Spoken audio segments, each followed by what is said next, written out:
All right, good evening, classmates. For our second discussion post, I'm going to answer how can I analyze an example of school learning and provide both a case for and against it? And how does this concept apply to K through 12 or higher education? First, school is student-centered, open learning environments, typically different than our normal classroom setup. So, in our research this week, I learned that Edgar Dale's Cone of Experience stated that people remember 10% of what they read, they remember 50% of what they hear and see, and 70% of hands-on participation workshops. These student-centered classrooms include students in planning, implementation, and assessments. In my schools, I teach fifth grade. We also, sort of call them centers. It's where we break up the individual groups of our students into smaller groups, and we give them different projects, things like that to work on.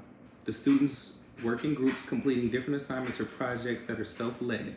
My role is not to teach them, but almost like a coach in some aspects.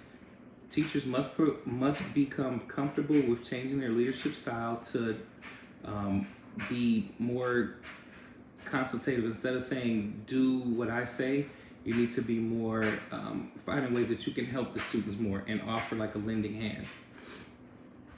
Now, speaking against this style of learning is difficult as it is because I'm more accustomed to working in centers and working in groups. The only real arguments I can see would be maybe students losing the structure of traditional classroom settings.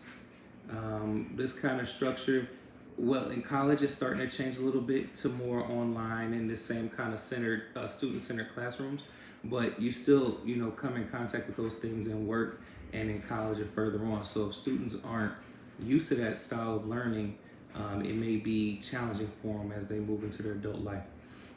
Also, another major problem, something I had to adjust with when I first started it, was just being able to be trained myself to learn how to teach in these kind of groups. Because, you can be used to standing in front of people and, talking and things like that, but in these groups it's different.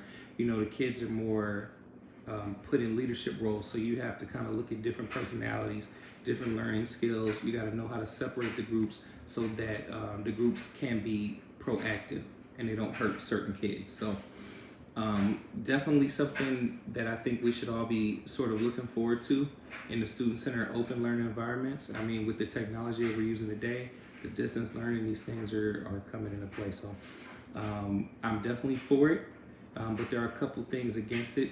But also I think those are things that can be overcome with training and practice. Thank you.